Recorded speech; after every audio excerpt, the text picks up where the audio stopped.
ఎంతో మహానీయము ఆకాశ తార పర్వత సముద్ర ములకన్న గోపాది ఆకాశ తార పర్వత సముద్ర ములకన్న గోపాది ఓ యేసుని ప్రేమా సంకట సమయములో సాగాలేకున్నాను దయచూపు నా మీద అని నేను మొర్ర పెట్టగా సంకట సమయములో సాగాలేకున్నాను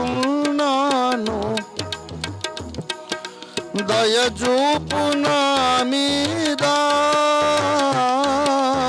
అని నేను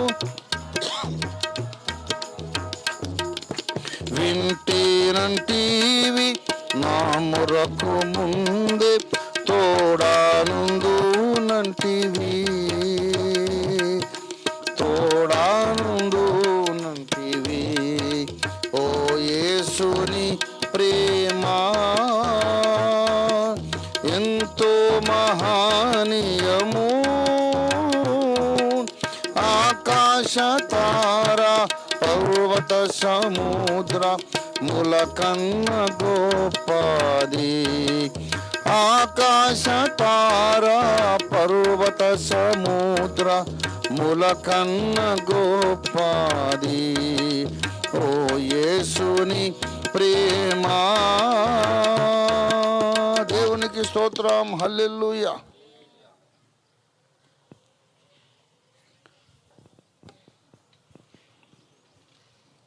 పరమగీత గ్రంథము నేటి మన ధ్యానము కొరకు పరమగీత గ్రంథం మొదటి అధ్యాయము మొదటి 2 వచనాలు నేనే చదువుతున్నాను, చిత్తగించండి. అవకాశం ఉన్నవారు బైబిల్స్ చూడండి, అవకాశం లేకపోతే శ్రద్ధగా వినండి. దేవుడు మనకు ఈవేళ ఏం చెబుతారో మనం విందాం, లోబడడానికి సన్నద్ధులమై ఉందాం, సిద్ధంగా ఉందాం. సొలొమోను రచించిన పరమగీతము. సొలొమోను రచించిన పరమగీతము. నోటి ముద్దులతో అతడు నన్ను ముద్దు పెట్టుకొనుగాక, నీ ప్రేమ ద్రాక్షారసము కన్నా మధురము. చిన్న మాట మనం ప్రార్థన చేసుకుందాం.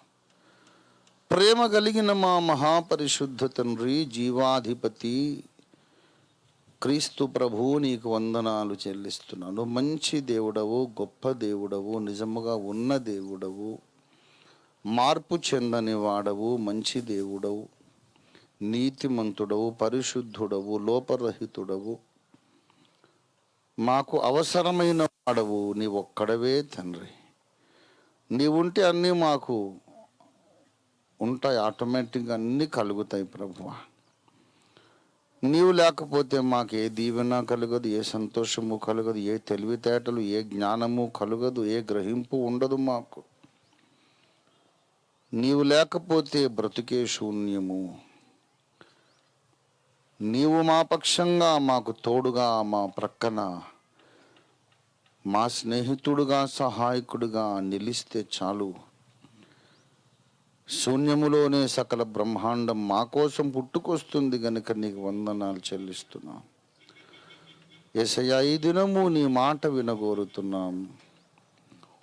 నీ చిత్తములో, నీ మనస్సులో ఏమున్నదో అది ఇప్పుడు బయలుపరచండి. దేవా, మీ దాసుడైనటువంటి దేవదాసయ్య గారు అడిగినట్టు మేము అడుగుతున్నాము. దేవా, నాకు కనబడుము, అందరికీ కనబడుము. దేవా, నాతో మాట్లాడుము, అందరితోనూ మాట్లాడుమని యేసునామంలో స్తుతించి స్వతంత్రించుకుంటూ ప్రార్థిస్తున్నాం తండ్రి. ఆమేన్, ఆమేన్, ఆమేన్. ప్రభునందు నాకు అత్యంత ప్రియులారా, కొద్దిసేపే మాట్లాడుతాను కానీ అనూహ్యంగా, బహుశా మీలో ఎవరు కూడా ఊహించని ఒక అంశము మీతో పంచుకోవాలి అని నేను ఆశిస్తూ ఉన్నాను. బోధ మంచిదే, ఉపదేశం మంచిదే, ప్రసంగాలు మంచివే. కానీ మనం చెప్పుకునే వేదాంతం సమకాలీన సమాజానికి సంబంధము లేనిదై ఉంటే, సమకాలీన సమాజంలో జరుగుతున్నటువంటి ధోరణులు, సంఘటనలను ఏమాత్రము స్పృశించకుండా, చుట్టూ జరుగుతున్న విషయాలను అసలు ఏమీ ముట్టుకోకుండా ఏదో వేదాంతం మాట్లాడితే దాన్నే మెట్ట వేదాంతం అంటారు. వేస్ట్ అది. శుష్క వేదాంతము, మెట్ట వేదాంతము, వ్యర్థమైన ప్రేలాపన. వేదాంత మర్మాలు మంచివే.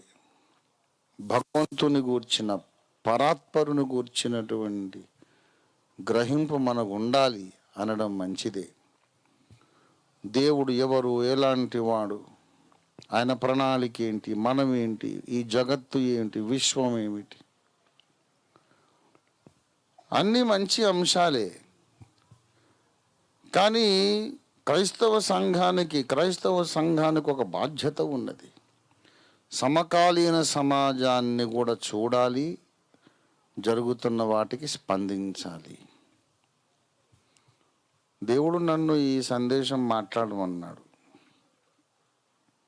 ఇప్పటికిప్పుడే చెప్పాడని నేను చెప్పను, అలా కూడా చాలాసార్లు జరిగింది. అయితే 3 రోజులు బట్టి దేవుడు ఈ ముచ్చటను మాట్లాడాల్సిందే సంఘంలో అంటే, నేను దేవునికి చెప్తున్నా బాగుండదేమో ప్రభు అని. ఏంటి బాగుండకపోవడం, నువ్వు చెప్పాల్సిందే అన్నాడు. 3 రోజులు కుస్తీ పట్టాను ఈ విషయం. సరే, ఇప్పుడు ఇంకా తప్పదు. ఎందుకంటే నేను మొండి అయితే ఆయన ఇంకా ఎక్కువ మొండి. పీక విసిగేసి అయినా సరే చెప్పిస్తాడు అనుకున్న మాట. ముందు రాజు, తర్వాత నాకు భర్త, నాకు ప్రియుడు, నాకు స్నేహితుడు, నాకు అన్నయ్య, నాకు సర్వం, మాకు అమ్మ కూడా అని, నాన్న కూడా ఆయనే. కానీ ముందైతే రాజు. ఆయన చెప్పాడు కనుక సూట్ వేసుకున్నా. కోప్పడ్డాడు నన్ను. ఏంటి ఈ మధ్య అవి వేసుకుంటున్నా అంటే రాజకీయాల్లోకి వచ్చాను కదా అంటే, వస్తే నేను చెప్పాను, రాజకీయాల్లోకి రమ్మని నేను చెప్పాను, నువ్వు అనుకున్నావా అంటే, నువ్వే చెప్పావు ప్రభు అన్నాను. మరి చెప్పిన వాడిని డ్రెస్ మార్చరా అని చెప్పను. నువ్వు రాజకుమారుడిలాగా ఉండాలి. ఎప్పుడైనా నువ్వు అకేషనల్గా వేసుకుంటే వేసుకో రాజకీయ సభల్లో, కానీ you should look like a prince అన్నాడు. ఆయన మాట విని మళ్ళీ ప్లేట్ మార్చి, ఎన్నిసార్లు అన్నా ప్లేట్ మారుస్తా ఆయన చెప్తే. ఇప్పుడు ముందు ఆయన చెప్పేది వినడం ముఖ్యం కదా. పెద్ద ఆయన మన సమాధానంగా ఉంటే చాలా లోకాన్ని జయించేసేయచ్చు. అక్కడ కట్ అయిపోయింది అనుకోండి, ఈ లోకం అంతా ఉన్నా ఒకటే, ఊడినా ఒకటే, బూడిద కుప్ప ఇది. అలాగే ఇది కూడా, ఈ అంశం కూడా 3 రోజులు నడిచింది నాకు దేవుడికి సంవాదం. ఎందుకు నేను బాగుండదేమో ప్రభువా అన్నాను అంటే, మిరియాలగూడ సంభవాన్ని గురించి మాట్లాడమన్నాడు ఆయన. అందుకు నేను బాగోదు ప్రభువా అని అన్నాను. ఎందుకు అన్నాను ఇప్పుడు మీకు అర్థమై ఉంటుంది. నేను అనడంలో రీజన్ ఉంది కదా. ఇది మామూలు సెక్యులర్ మీటింగ్ కాదు, పొలిటికల్ మీటింగ్ కాదు, క్రైస్తవ ఆదివారం సంఘారాధన క్రమం. ఇందులో ఆధ్యాత్మిక విషయాలు మాట్లాడాలి. కానీ మిర్యాలగూడలో ఒక హత్య జరిగింది, దాన్ని ఏ రకంగా ఆధ్యాత్మికీకరిస్తాము, స్పిరిచువలైజ్ చేస్తాము, అది ఏ రకంగా నేను సమర్థనీయం అవుతుంది, అది ఇక్కడ మాట్లాడడం ఏ రకంగా జస్టిఫైయబుల్. ఈయనకు ఏది వాక్యం దొరకక ఏదో న్యూస్ పేపర్ చదివి వచ్చినట్టుంది, బైబిల్ చదివి రాలేదు అనుకోరా ప్రభువా అని. అందుకు దేవునితో నేను సంవాదం చేసే, వద్దు ప్రభువా, బాగోదు అని ఆయనకు చెప్పాను నేను, పెద్ద ఆయనకి. ఏంట్రా బాగోదు, నువ్వు నేను చెప్పినట్టు చెయ్యి, లేకపోతే అసలు నీ పరిస్థితి బాగోదు అన్నాడు ఆయన. అంత సీరియస్ అయిపోయినాక, అమ్మ వద్దు ప్రభువా, సంఘం నీది, వాక్యం నీది, గ్రంథము నీది, నేనేవాడిని పోస్ట్ మ్యాను, నువ్వే ఉత్తరం రాస్తే అది తీసుకెళ్ళి అందిస్తాను, చదువుకుంటారు, వాళ్ళ ఇష్టం నీ ఇష్టం, నా మీద కోప్పడుకు అని చెప్పాను. ప్రియులారా, అందరి మనస్సులలో మెదులుతున్నటువంటి ఒక ప్రశ్న, ఒక అంశము, ఒక ఆలోచన, ఒక వేదన, ఒక బాధ, ఒక గాయము, ప్రణయ హత్య. మీకేమన్నా మనసాక్షి ఉంటే, మనసున్న మంచి మనుషులైతే మీ గుండె గాయపడి ఉండాలి ప్రణయ హత్యను గురించి. If you are not hurt about that murder, you are hopeless. You are not even a good human being. I am personally hurt, I tell you. ప్రణయ్ని చంపిన విధానము, చంపిన కారణం, అసలు చంపడం నా పర్సనల్ గాయంగా నేను తీసుకున్నా. I'm really hurt. సరే, చంపారు, అయిపోయింది. ఇప్పుడు ఈ ప్రసంగం ఎందుకు ఎత్తుకోవాల్సి వచ్చిందంటే, ప్రణయ హత్యను ఒక కోణములో చూస్తే సమర్థనీయము అని ప్రచారము ఎక్కువైపోయింది. ఒకరు, ఇద్దరు, వందల మంది, వేల మంది. కాబట్టి ఇప్పుడు సామాజిక అంశం అయింది ఇది. ప్రణయ హత్యను సమర్థిస్తున్న వాళ్ళు మారుతీరావు అని ప్రణయ్ యొక్క మామగారు. ఆయనకి ఇష్టం ఉన్నా లేకపోయినా ప్రణయ్ ఆయనకు అల్లుడు. ఇష్టం లేకపోయినా కూతురు భర్త ఏమవుతాడు? అల్లుడే. అల్లుడు కాకపోతే ఏమంటాడు? బాబాయా, బామర్దయ్య ఏమంటాడు? కూతురి భర్త అల్లుడిని చంపించేశాడు. మారుతీరావు చేసింది సమర్థనీయమే అని చెప్పేవాళ్ళు ఉన్నారు. ఎందుకు అంటే దానికి వాళ్ళ లాజిక్. 18 ఏళ్ళు అల్లారు ముద్దుగా పెంచిన తండ్రి కంటే ఇప్పుడు కొత్తగా పరిచయమైన ప్రియుడు ఎక్కువయ్యాడా? తండ్రిని ధిక్కరించి నాకు అబ్బాయే కావాలి అని చెప్పి అమ్మాయి వెళ్ళిపోవడం, పెళ్లి చేసుకో, తండ్రి హృదయం గాయపడదా? అంత గాయపడ్డప్పుడు మరి చంపటం న్యాయమే కదా అంటున్నారు. కొంతమంది చంపడం తప్పే, కానీ ఆయన గాయాన్ని కూడా మనం అర్థం చేసుకోవాలి కదా. మరి చంపేంత కోపం వచ్చింది, అదే నీ కూతురు ఎలా చేస్తే నువ్వు ఒప్పుకుంటావా అని. 14-15 ఏళ్ల వయసులోనే ప్రేమ అని కొవ్వెక్కిందని కొంతమంది ఆ పిల్లలు అంటున్నారు. కోవట ఎంత నీచమైన పదజాలం. అమ్మాయిని అవమానిస్తున్నారు. అసలే విధవరాలైపోయింది. ఇష్టపడి చేసుకున్నటువంటి జీవిత సహచరుడు అన్యాయంగా కళ్ళ ముందే చచ్చిపోయాడు. గాయపడ్డ హృదయాన్ని ఆదరించేది పోయి ఆ పిల్ల కోవెక్కిందని మాట్లాడుతున్న నీచులు. తండ్రి ప్రేమ కంటే భర్త ముఖ్యమా, ప్రియుడు ముఖ్యమా? అయినా 14 ఏళ్లలో పుట్టిన ప్రేమ ఎందుకు అవుతుంది? అది infatuation, it is not love. ఆకర్షణ గనుక అసలు ప్రేమ కాదు, గనుక చంపేశాడు అని. దీంట్లో చాలా ఇంట్రికేట్, కాంప్లికేటెడ్ ఇష్యూస్ ఉన్నాయి. ఏదైతే దారపుండ చిక్కుపడ్డట్టు పడ్డదో ఆ చిక్కులు అన్ని విడదీసి మాట్లాడడానికి భూమి మీద ఉన్న ఏకైక సంఘం అగాపే సంపూర్ణ సువార్త సంఘం. अगर ये जिक्र मैं नहीं करूँगा तो दुनिया में और कोई नहीं कर सकेगा. If I cannot solve this problem, nobody else in the world will be able to solve this. So this is your responsibility. దేవుడే నిన్ను చేసింది అందుకు. నేను ఇదంతా కాంప్లికేషన్ అయిపోయింది, చిక్కు ముడులు అయిపోయినాయి. నువ్వు విప్పు, నిన్ను చేసింది అందుకు. నువ్వు ఎట్లా వదిలేస్తావు దీన్ని? అంటే మరి సంఘములో బైబిల్ చెప్పుకోవాలి, కానీ ఇదేంటి ప్రభు, నేరాలు ఘోరాలు శీర్షిక కాదు కదా ఇది. అంటే బైబిల్ కూడా సంబంధం ఉందన్నాడు ఆయన. సరే నీ చిత్తమని ఇందులో దిగాను. ఇప్పుడు ప్రియులారా గమనించండి, కొన్ని విషయాలు స్పష్టీకరించాలని నేను ఆశిస్తున్నాను.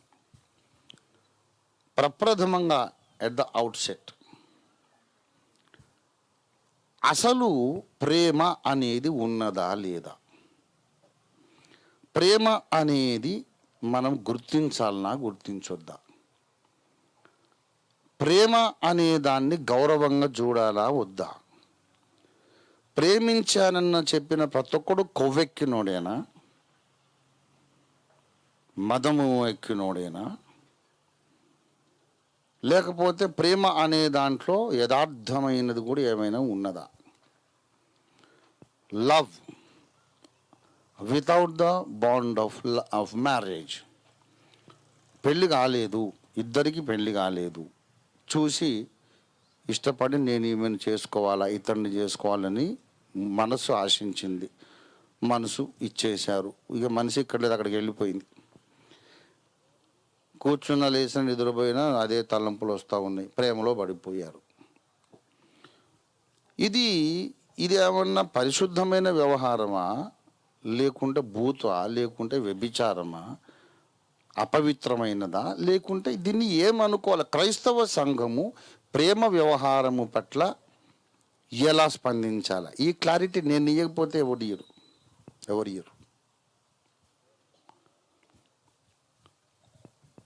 లవ్ అనేది ఉందా? మీకు తెలుసు, నేను కులాంతర వివాహాలు చేయాలి అని కంకణం కట్టుకున్నా, చేశాను కూడా. మీకు అందరికీ తెలుసు, నేను ఏదైనా అనుకుంటే అది జరిగిపోతుంది. జరగకుండా విశ్వంలోని శక్తులను వచ్చినా సరే నన్ను ఆపలేవు. నేను అనుకున్నది చెప్తాను, చెప్పింది చేస్తాను. నేను లోకం మునిగిపోనే కాక అనుకున్నాను. నేను అసలు ఫుల్ టైం మినిస్ట్రీకి రాకముందే కులాంతర వివాహాలు మొదలుపెట్టాను. నాకే పెళ్ళి కాలేదు. అప్పుడు 10 కులాంతర వివాహాలు చేశాక అప్పుడు నా పెళ్ళయింది. ఇప్పటికి నేను 100 పెళ్ళిళ్ళు చేశాను. ఒక్కో పెళ్ళికి 2 లక్షలు, 3 లక్షలు, 5 లక్షలు, 7 లక్షలు, 6 లక్షలు, యావరేజ్ మీద 3 లక్షలు వేసుకున్న 350 పెళ్ళిళ్ళకు 10 కోట్ల పైన. ఎందుకంటే నా జీవిత ఆశయం అది, నా లైఫే అది. కులాంతర వివాహాలు చేశాను. అయితే కులాంతర వివాహం చేయడానికి నేను పూనుకున్నప్పుడు అంబాసిడర్ కార్లలో పనిముట్లు వేసుకుని, పనిముట్లు అంటే కత్తులు, కటార్లు వేసుకొని వచ్చినోడు ఉన్నారు. నేను చెప్పాను, అరే इसे तो हम बचपन में खेलते थे, हम छोटी उम्र जब थी ना मेरी, बचपन में मैं खेलता था इसके साथ. నా దగ్గర నువ్వు నఖరాలు చేయకమని చెప్పినాను. నేను మా దగ్గర నేను చూపెట్టాలని చెప్పినాను. అట్లేవో ఏం లేవు, ఉన్నదే ఇది ఒక్కటే కత్తి. బైబిల్ మించిన కత్తి ఏముంది? నా దగ్గర అంతకని పెద్ద బాంబు ఉందని చెప్తే వాడు నిజం బాంబు అనుకుని పారిపోయాడు. ఉన్న బాంబు 66 గ్రంథాలు బైబిల్.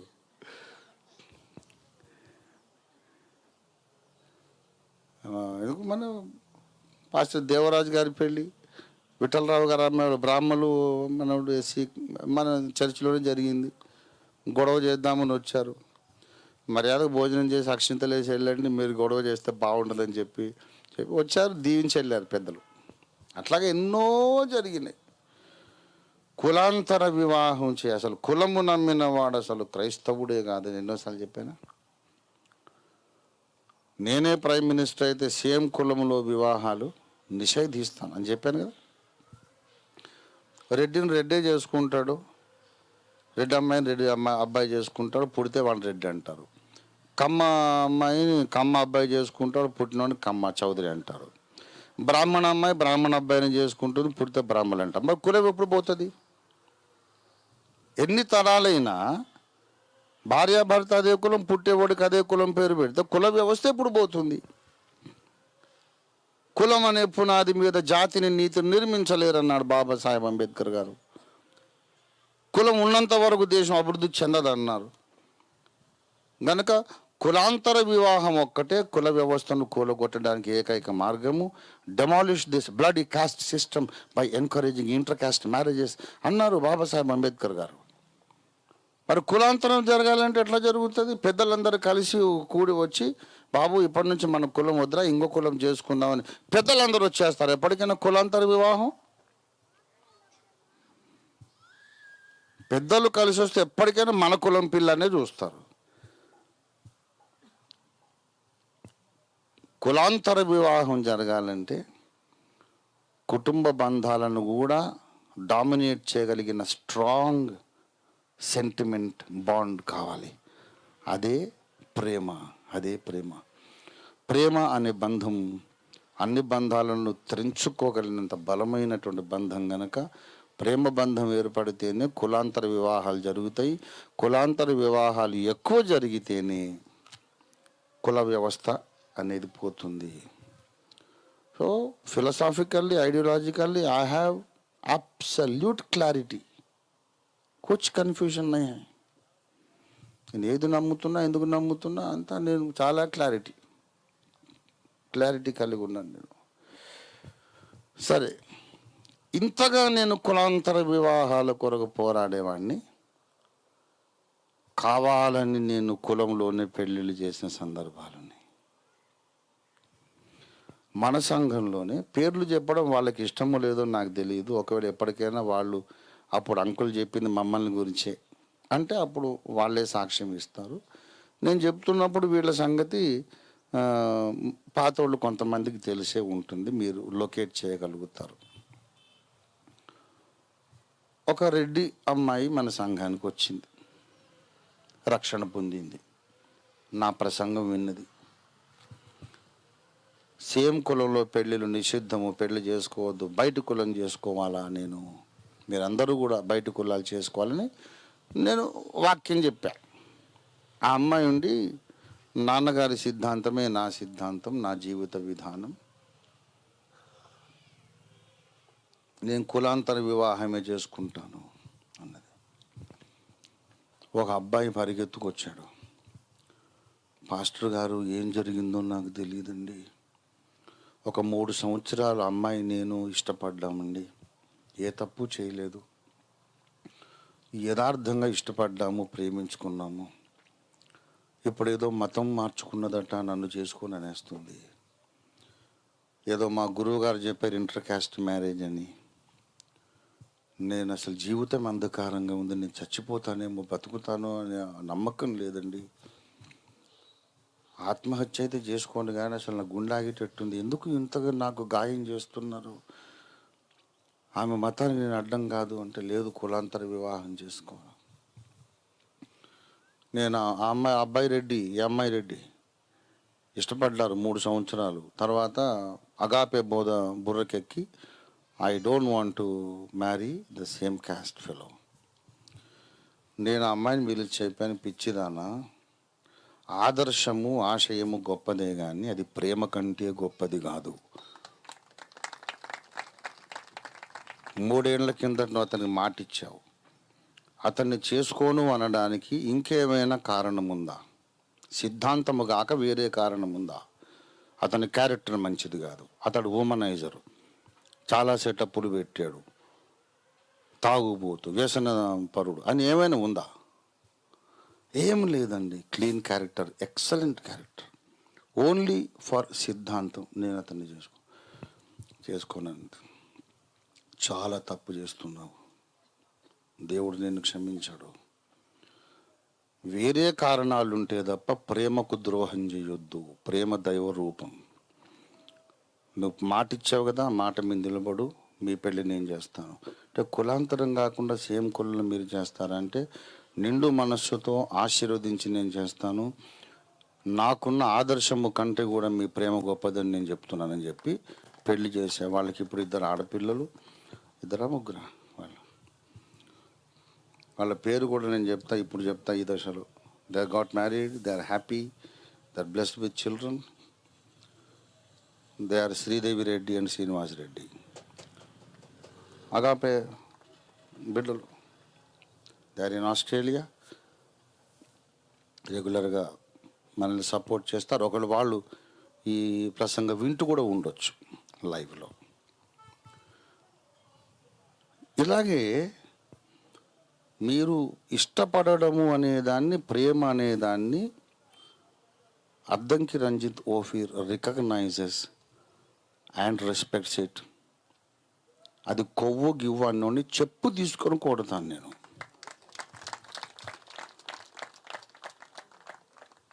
అబ్బుల్ గారిది కూడా ఇష్టపడి చేసుకునే పెళ్ళి. ఏమి చక్కటి పిల్లలను దేవుడు ఇచ్చాడు, ఇప్పుడు దేవుని సేవలు ఉన్నారు. తప్ప పెళ్ళే చేసుకున్నారు, పాపం కాదే. వివాహం అన్నింటిలో ఘనమైందంటారు, మళ్ళీ పెళ్లి చేసుకుంటే తప్పంటారు. ఏంటి నాకు అర్థం కాదు. అలాగే ఆయన కాదు, పక్కన కనపడ్డాడు కనుక చెప్పాను. చాలామందిని నేను అట్లాగా ఎంకరేజ్ చేశాను, సపోర్ట్ చేశాను. అఫ్కోర్స్ వాళ్ళు నాకు పరిచయం కాకముందే పిల్లలు ఉన్నారు, వాళ్ళకి సందర్భం వచ్చింది కనుక చెప్తున్నాను. There are so many couples who liked each other and got married and lived a happy life. ప్యారలల్గా దానికి ఇంకొక సిచ్యువేషన్ ఏంటంటే, మన కులము, మన గోత్రము, జాతకాలు అన్నీ చూసి పెళ్లి చేసిన తర్వాత 3 నెలలకు విడాకుల కొట్టుకు పరిగెత్తినవి కూడా ఉన్నాయి. మేనోడు మేనమామ అని ఇస్తే, బావ అని ఇస్తే వాడు సావచితం కొట్టి ఇంట్లోకే వేషలను తెచ్చుకొని సుఖరోగాలు పుట్టని చేసి ఆఖరికి మేనమామే కోడలను చేసుకొని చంపిన సందర్భాలు ఉన్నాయి. మరి నీ జాతకాలు ఎటుపోయినాయి? నీ కులం కలిసి జాతకాలు కలిసి ఉద్ధరించింది ఏమున్నది? నేను చెప్తున్నాను, వేరే పాస్టర్లు ఎట్లాగో నా మాట ఒప్పుకోరు. No love this is all wrong అని అంటారే. స్టూపిడ్ ఫెలో అట్లా అన్నాడు. నేను చెప్తున్నా, I will prove how stupid he is. ప్రేమను అగౌరవంగా మాట్లాడిన ప్రతి ఒక్కరు స్టూపిడే నేను చెప్తున్నా. If anybody has that concept, kindly change your mind. ఎందుకో ఇప్పుడు చెప్తా. ఇష్టపడి ప్రేమించి చేసుకునేది కొవ్వే అయితే రుక్మిణీ కళ్యాణం గురించి నీ ఉద్దేశం ఏంటి? నేను ముందు క్రైస్తవేతరులతో జోలికి పోతున్నా. తండ్రికి ఇష్టం లేదు, రుక్మిణి శ్రీకృష్ణుడికి మనసు ఇచ్చింది, ఆయన వచ్చి ఎత్తుకొని పోయాడు. ఇది లవ్వా కొవ్వా?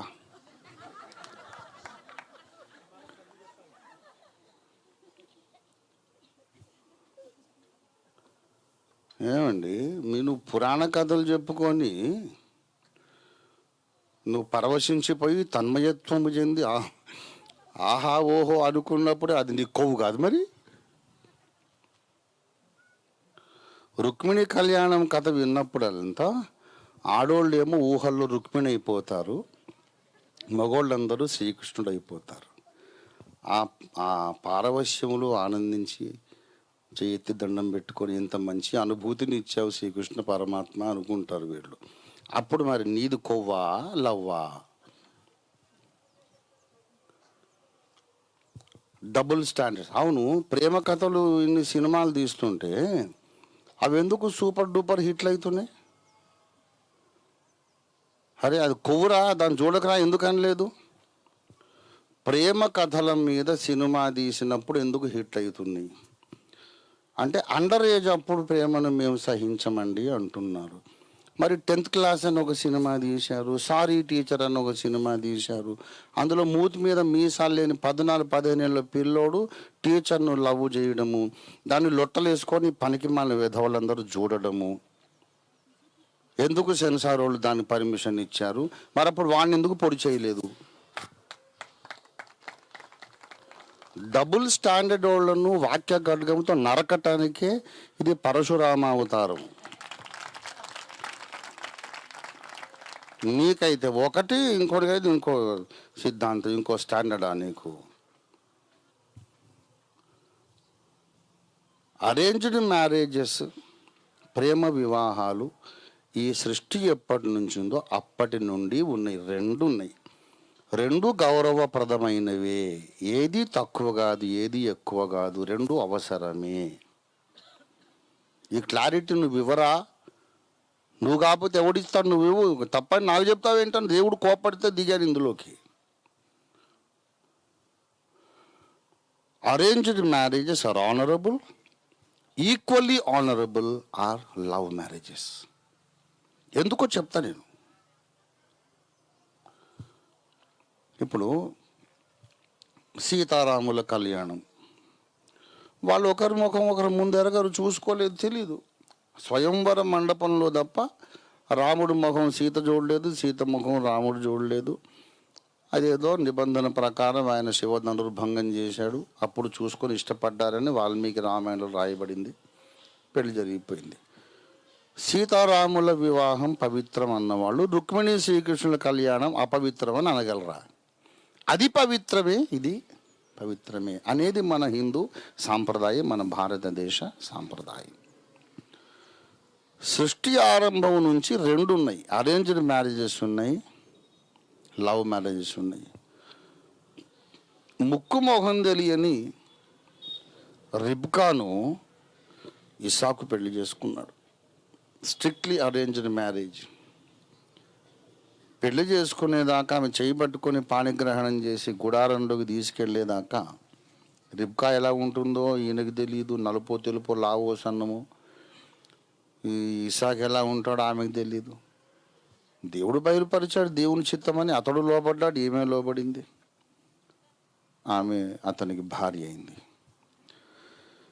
కానీ యాకోబు రాహేలును ప్రేమించి పెళ్లి చేసుకున్నాడు. బైబిల్లో కూడా అరేంజ్డ్ మ్యారేజ్ ఉంది, లవ్ మ్యారేజ్ కూడా ఉంది. మరి పెళ్ళికి ముందు ప్రేమిస్తే మంచిదా, ప్రేమించకపోతే మంచిదా, ప్రేమించకుండా పెళ్లి చేసుకుంటే మంచిదా అని మాట్లాడే ప్రతి ఒక్కడు కూడా నేను చెప్తున్నా స్టూపిడ్ అని చెప్తున్నా, టు సే ద లీస్ట్. అరే పहले सीखो, सोचना सीखो, बात करना सीखो, हमसे सीखो. ఆలోచించేది ఎట్లా, మాట్లాడేది ఎట్లా నా దగ్గర నేర్చుకో. లాజిక్లో సామాజిక అంశములను లాజికల్గా పరిష్కరించటంలో నేను జగద్గురువుని, ఇంకెవడు కాదు, నేను చెప్తున్నాను. పెళ్ళికి ముందు ప్రేమిస్తే అది తప్ప ఒప్ప అనేది అసలు అంశమే కాదు. దేవుడు చెప్పింది ఏంటంటే అంతకుముందు ప్రేమిస్తావో ప్రేమించవో అది నా సబ్జెక్ట్ కాదురా బాబు. ఒకసారి వివాహము అనే బంధములోకి ఎంటర్ అయిన తరువాత పురుషుడు విధిగాని భార్యను ప్రేమించాలి. Once you get married you are bound to love your wife as your own self, as your own body. వివాహము అనే బంధములోకి ఎంటర్ అయిన తరువాత నుంచి దేవుని లెక్క. అంతకుముందు ప్రేమించినా ప్రేమించకపోయినా వివాహ బంధం ఎంటర్ అయిన తర్వాత చచ్చినట్టు ప్రేమించ. అంతకుముందు ప్రేమించే దేవుడు లెక్కడగడు. పెళ్ళయ్యాక ప్రేమించకపోతే తోలు తీస్తాడు. You have to love your wife, every man. సరే, స్త్రీ కూడా వివాహానికి ముందు అతనికి పరిచయము, గౌరవము, ప్రేమను, ఇష్టము, కష్టము, అది నీ సబ్జెక్ట్. అది వివాహ బంధములోకి ప్రవేశించిన తర్వాత ప్రతి స్త్రీ తన పురుషుణ్ణి నాకు కనిపించే దేవుడు, ప్రత్యక్ష దైవం అనుకోవాలి. లేకపోతే తోలు తీస్తాడు. క్రీస్తు న్యాయపీఠం ముందు అడుగుతాడు, నువ్వెందుకమ్మా నీ భర్తకు లోబడలేదంటే నీవు సరైన కారణం చెప్పగలగాల. నీవెందుకు బాబు నీ భార్యను ప్రేమించలేదంటే నువ్వు సరైన కారణం చెప్పగలగాల. ప్రభువా, నేను నీ మార్గంలో నడవడానికి ఇది అడ్డం వచ్చింది, నేను రక్షణలో నడవడానికి తను అడ్డం వచ్చాడు, ఇదిగో ఈ కారణం, లేకుంటే నిన్నే వదిలేయాల్సి వచ్చిందయ్యా. నాకు రక్షణ ముఖ్యము, సంసారం ముఖ్యం కాదు అనుకున్నాను, నాకు వచ్చిన పరిస్థితి అలాంటిది, తప్పైతే క్షమించేసయ్యా, అప్పట్లో నాకు ఇంకో దారి కనబడలేదు అంటే క్షమిస్తాడేమో. But without any proper reason, ఊరికనే నీ అహంభావము, నీ ఇగో ప్రాబ్లంతో నువ్వు ప్రేమించకపోయినా లోబడి ఉండకపోయినా క్రీస్తు న్యాయపీఠం ముందు దోషి అవుతావు. పెళ్ళి అయినోళ్ళు ఎలా ఉండాలో దేవుడు చెప్పాడు తప్ప పెళ్ళి కాకముందు ఇష్టపడొచ్చో లేదో బైబిల్లో లేదు. ఎందుకు లేదు అంటే, పెళ్ళి కాకముందు ఇష్టపడ్డటువంటి ప్రేమించిన అమ్మాయినే పెళ్లి చేసుకుంటానని పడిసచ్చి సర్వము త్యాగం చేసిన పెళ్లి కొడుకు మన ప్రభు అయిన యేసు. దేవుని స్తోత్రం కలుగును గాక. లవ్ అఫైర్ను బైబిల్ ఖండించదు. Because Jesus right now is involved in love affair with the church. సంఘానికి యేసుకు పెళ్ళైందా? పెళ్ళి కాలేదు, ప్రధానమైంది. ఇక్కడ మనం పరమగీతం అనే గ్రంథంలో చూసాము, నీ ప్రేమ ద్రాక్షారసము కంటే మధురం. అతడు నా ప్రియుడు, నేను నా ప్రియుని దానను, నా ప్రియుడు నావాడు. వీళ్ళు పెళ్ళైన వాళ్ళు కాదు, హస్బెండ్ అండ్ వైఫ్ కాదు, వీళ్ళిద్దరు లవర్స్. మీరు గమనించాలి, దయచేసి గమనించండి. పరమగీత గ్రంథము వీళ్ళను గూర్చినటువంటి వర్ణన మీరు చూడండి. 8వ అధ్యాయము 1వ వచనం. నా తల్లి యొద్ద స్తన్యపానము చేసిన ఒక సహోదరుని వలె నీవు నా ఎడల ఉండిన ఎడల ఎంత మేలు, ఎంత మేలు. అప్పుడు నేను బయట నీకెదురై ముద్దులిడుదును, ఎవరును నన్ను నిందింపరు. నేను నీకు మార్గదర్శనవుదును, నా తల్లి ఇంట చేర్చుకొందును, నీవు నాకు ఉపదేశము చెప్పు. ఆ అమ్మాయి చెప్తుంది, నువ్వు నాకు అన్నయ్యలాగా చుట్టమో పక్కమో కజను అయితే ఎంత బాగుండు అన్నట్టు. ఎందుకంటే ఏదైనా రోడ్డు మీద ఎదురైతే కాగులించుకోవచ్చు, ముద్దు పెట్టుకోవచ్చు, ఇంటికి రాని పిలవచ్చు. కానీ నువ్వు అట్లా కాదు, ఇప్పుడు పిలవడానికి వీల్లేదు, బయట ముద్దు పెట్టుకోవడానికి వీల్లేదంటే ఆమె ప్రేమలో ఉన్నది, కానీ సమాజము దానిని ఇంకా గుర్తించలేదు. పరమగీతపు కన్యక, సంఘ కన్యక లవ్ అఫైర్లో ఉంది. సమాజానికి ఇష్టము లేని బంధం అది. సో రహస్యంగా కలుసుకోవాల్సి వస్తుంది అంటుంది ఆమె.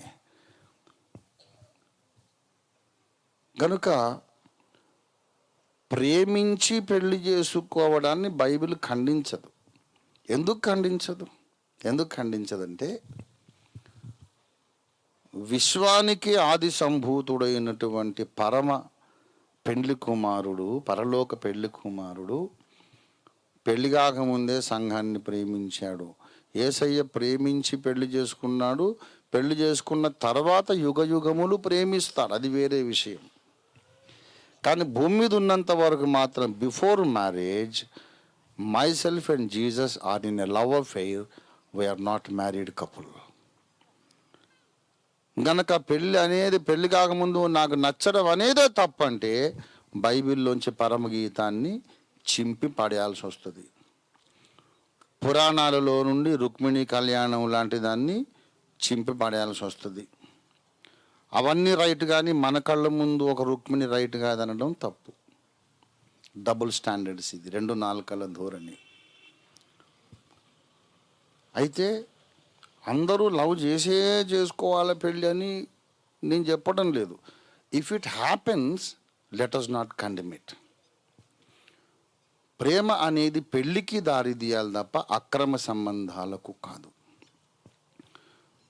పెద్దలు ముందుగా యవనస్తులు ప్రేమించుకోవడానికి ఇష్టపడరు. ఎందుకు ఇష్టపడరంటే ఆకర్షణ ఎక్కువ ఉంటుంది, శోధన ఎక్కువ ఉంటుంది. అది బలమైన శోధన, దాన్ని జయించే అంత మహర్షులు, యోగి పుంగవులు వీళ్ళు గారు. ఆకర్షణకు లోబడి తప్పు జరిగే అవకాశం ఎక్కువ ఉన్నది. కనుక డిస్కరేజ్ చేస్తారు. వద్దమ్మా, అబ్బాయిల వైపు చూడకు, అమ్మాయిల వైపు చూడదురా, వద్దురా అని అంటుంటారు. ఎందుకంటే ఆకర్షణ ఒకసారి వచ్చినాక వీడు పాపము చెయ్యకుండా ఉండే అవకాశం 1%, పాపం చేసే అవకాశం 99%. ఒక young boy, young girl, teenage ఉన్నారనుకో, లేకుంటే మేబీ టీ ఏజ్ 20 అబౌవ్ ఉన్నా సరే, వీళ్ళకు ఆకర్షణ ఇష్టం అనేది ఏర్పడ్డాక పాపం చేయడానికి ఉన్నటువంటి అవకాశం 99%, పాపం చేయకుండా పరిశుద్ధంగా ఉండే అవకాశం 1%.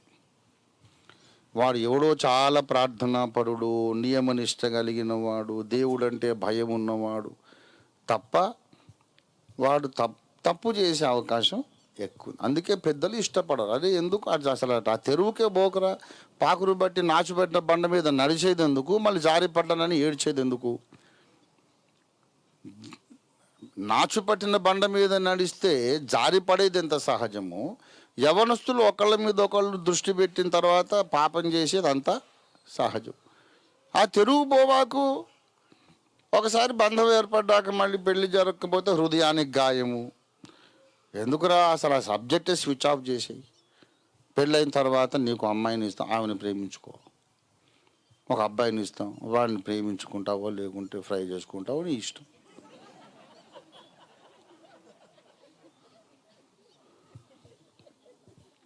కనుక మీరు అనవసరంగా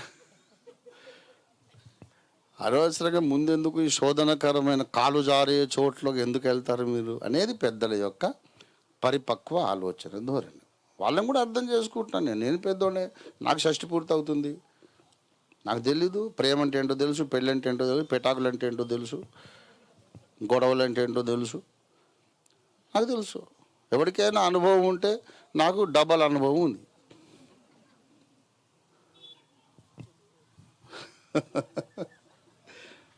మీరు ఆ మాట అనకంటే బాగుండదు, రాంగ్ సిగ్నల్ వెళ్ళిపోతుంది. సరే, ప్రేమ అనే దాని గురించి చెప్తున్నది ఏంటంటే పెద్దలు ఇష్టపడరు, కానీ ఇష్టపడకపోవడానికి లాజిక్ ఉన్నది. బాగా గమనించాలి. ఇప్పుడు నేను ముగిస్తున్నా ఈ ప్రసంగాన్ని. వాళ్ళు యవనస్తులుగా ఉన్నప్పుడు, ఆమెకు 14 ఏళ్ళప్పుడు ప్రేమ గురించి ఏం తెలుసండి? ఇన్ఫాచ్యుయేషన్ అని అంటే దట్ ఈస్ జస్టిఫైయబుల్. కానీ పెళ్ళి చేసుకున్న తరువాత 5 నెలల గర్భిణి అయిన తర్వాత ఆ ప్రేమ సరైనది కాదని ఇప్పుడు అడగడము మూర్ఖత్వము, దుర్మార్గము, దౌర్జన్యము, స్టూపిడిటీ, బేవహూఫీ, రాక్షసత్వం, పైశాచికత్వం. 14 ఏళ్ళప్పుడు ఆమె ఆ అబ్బాయి నాకు ఇష్టం డాడీ అంటే అప్పుడు తప్పమ్మా. నీకేం తెలుసు?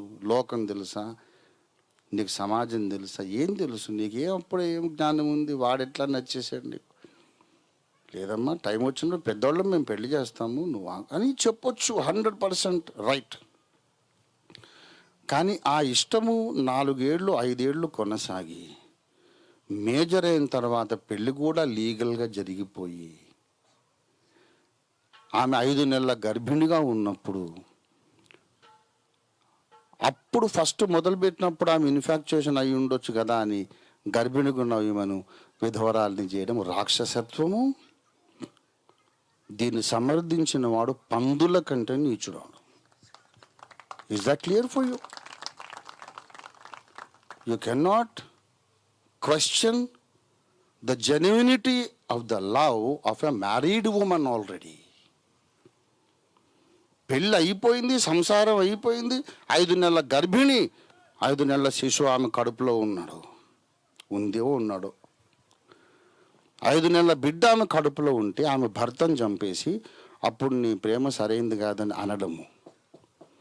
పెళ్ళైన అమ్మాయి గర్భిణిగా ఉన్నప్పుడు భర్తను చంపేసి నువ్వు మొదలుపెట్టినప్పుడు నీది ఇన్ఫాచ్యుయేషన్ ఉండే కనుక ఇప్పుడు నీ విధవరాలు చేస్తున్నా అనేది ఏ చట్ట ప్రకారం, ఏ న్యాయం ప్రకారం సమర్థనీయం? సమర్థించినోడు పందులు కాదండి. వాళ్ళని పందులను తిడితే పందులు సిగ్గుపడతాయి, పందులు కేసు పెడతాయి. ఏంద్రా అట్లాంటి వాళ్ళని మా పేరు పెడుతున్నావు అని.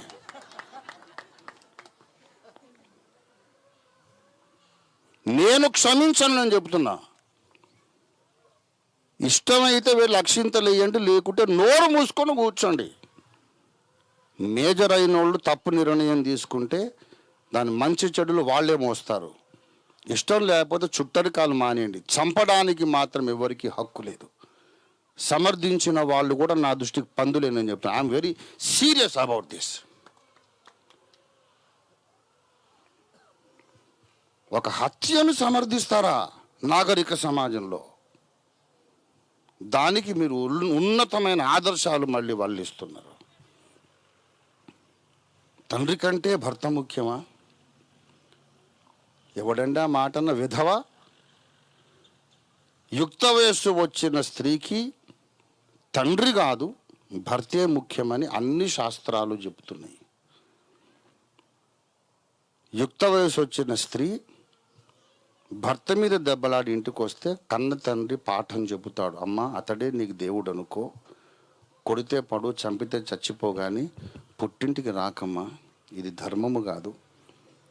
నేను కాదు, ఇప్పుడు పెళ్ళి కాకముందే నేను నీకు ముఖ్యం, పెళ్ళయ్యాక భర్తే నీకు ముఖ్యమని బుద్ధున్న ఏ తండ్రి అని చెప్తాడు. ఇది మను ధర్మశాస్త్రం కానీ, బైబిల్ ధర్మశాస్త్రం కానీ, ఇస్లాం కానీ ఎవరైనా చెప్పేది ఇదే. పెళ్ళైన స్త్రీకి అందరికంటే భర్తే ముఖ్యమని బైబిల్ కూడా చెప్తుంది. కాబట్టి పెళ్ళైపోయింది, నీకు తండ్రి ముఖ్యమా భర్త ముఖ్యమా అని అంటే, ఈడొచ్చిన అమ్మాయి కూడా భర్త కాదు నాకు నాన్న ముఖ్యమని పోతే అది రాంగ్ సిగ్నల్ అవుతుంది. ఈడొచ్చిన వయసు వచ్చిన అమ్మాయి, పెళ్ళైన అమ్మాయి భర్త మాట వినకుండా, ఏమండి పెళ్ళయింది పేరుకు నువ్వు నా భర్తవు కానీ నాకు మా డాడీయే ముఖ్యం అందనుకో, వాళ్ళిద్దరికి ఏదో అక్రమ సంబంధం ఉందనుకుంటారు సమాజం. అట్లాంటి కుటుంబాలు కూడా ఉన్నాయి లోకల్లో. స్టెప్ ఫాదరో ఓన్ ఫాదరో అమ్మాయికి అలవాటయి పేరుకు మాత్రం పెళ్లి చేస్తే, పెళ్లి చేసినాక కూడా ఇంకా వాడి వెంటనే ఆమె పడుతున్న సందర్భాలు ఉన్నాయి. అమెరికాలో బోల్డ్ అటువంటివి. మన దేశం ఇంకంత డెవలప్ కాలేదు దేవుని దయ వల్ల, కానీ కొద్దిపాటి ఏదో డెవలప్ అయింది. పిల్లరా, తండ్రి ప్రేమ ముఖ్యమా భర్త ముఖ్యమా అని అంటే, వయసు వచ్చిన అమ్మాయికి భర్తే ముఖ్యం కానీ తండ్రి ఎట్ట ముఖ్యం అవుతాడు? కాదు. ఆ మాత్రం ఇంగితం లేదు. ఏ ధర్మశాస్త్రం చదివి మాట్లాడుతున్నారు? పెళ్ళైపోయిన అమ్మాయిని భర్త మాట వినకుండా నేను మన తండ్రి మాటే వింటాను అంటే కోర్టు సమర్థిస్తుందా? హిందూ మతం సమర్థిస్తుందా? ఇస్లాం సమర్థిస్తుందా? బైబిల్ సమర్థిస్తుందా? భార్యాభర్తలు చక్కగా చిలక గోరింకల్లాగా పావురాల జంటలాగా కాపురం చేసుకుంటుంటే వాళ్ళ కాపురంలో జొరబడి ఆయన నరికేసి ప్రేమ అనేది తప్పు, ఇది కొవ్వు అని మాట్లాడిన వాళ్ళు ఎంత దౌర్భాగ్యులండి. ప్రేమ కథలు నవలలు ఎందుకు రాస్తున్నారు? సినిమాలు ఎందుకు తీస్తున్నారు? పురాణ కథలు లొట్టలేసుకొని ఎందుకు వింటున్నారు? రుక్మిణి కళ్యాణం ఏంటి? రాహేలు కళ్యాణం ఏంటి బైబిల్లో? పరమగీతం ఎందుకుంది?